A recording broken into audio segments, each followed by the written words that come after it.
You emerge from the safety of your mother's body, born directly into the dense, warm, humid air of the Amazon.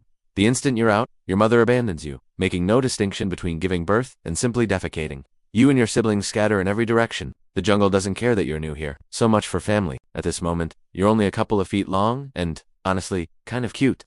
Predators like jaguars, caimans, and even large birds of prey would find a meal like you irresistible. But you already know how to disappear. In the river, you merge with the murky brown current, slipping unnoticed beneath the surface. It feels almost fun, but playing in the water makes you hungry, so it's time to get serious. Your senses, still developing, are already sharp enough to detect movement in the water. You notice a small fish nearby, a perfect target. You freeze, letting the current carry you, getting closer and closer. Your jaws snap shut with shocking speed, and your first kill is yours. It's a tiny victory, but a victory nonetheless. The first of many. You need to grow fast. Out here, survival is all about getting big, strong, and sneaky. And speaking of sneaky, have you noticed your skin? Just look at it. A mix of green and brown patterns.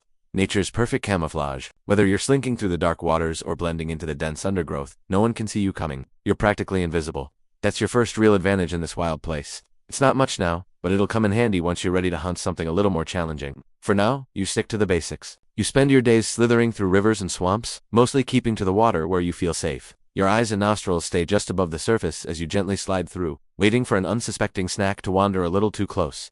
As you rest just below the surface, you spot a tasty target. A small rodent, foolish enough to venture right up to the water's edge. You wait patiently, and then you strike with lightning speed, enveloping it with your powerful coils, squeezing tight until it's over. Dinner is served? Not bad.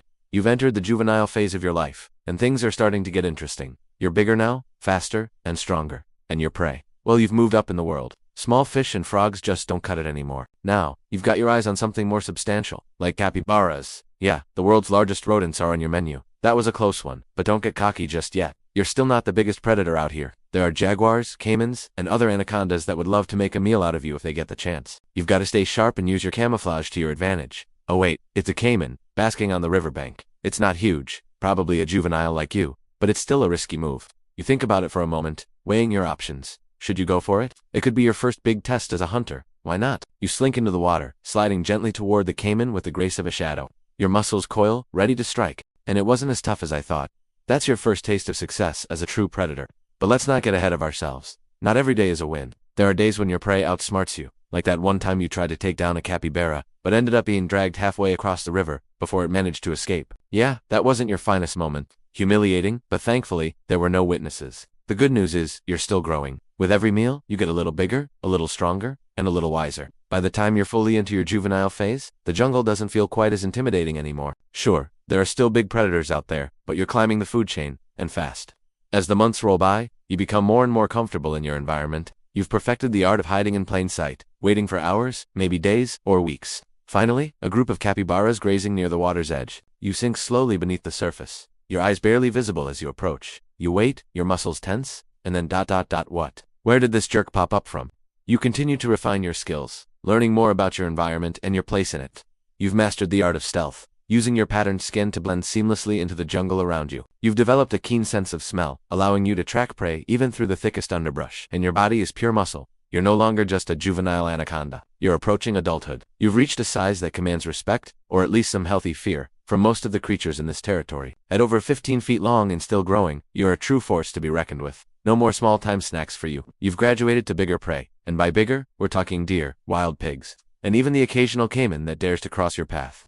As you grow, the jungle becomes more crowded, and you need a place to call your own. It's time to search for a territory, a safe space where you can hunt, rest, and hunt some more. You slither through the dense jungle, exploring every corner. After days of searching, you find the perfect spot, a quiet stretch of river, hidden beneath a canopy of trees, the perfect territory. You mark the area with your scent, claiming it as your own.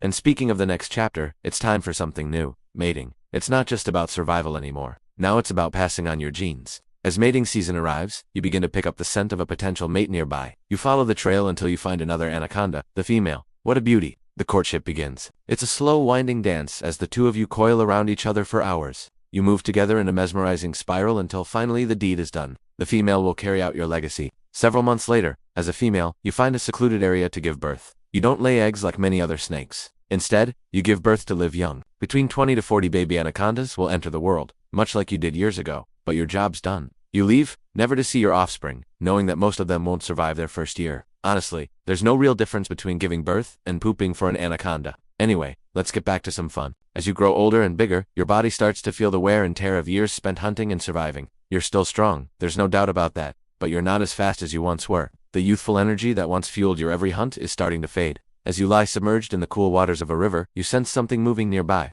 It's a capybara. Normally, you wouldn't bother with something so small anymore, but today, you're feeling a little nostalgic. You wait, your body completely still. The capybara inches closer, oblivious to the danger, and then, in a flash, you strike. Your coils wrap around the capybara, and in moments, it's over. You've still got it. But as you swallow your meal, you can't help but notice that it's not quite as satisfying as it used to be. The thrill of the hunt is still there, but something's changed.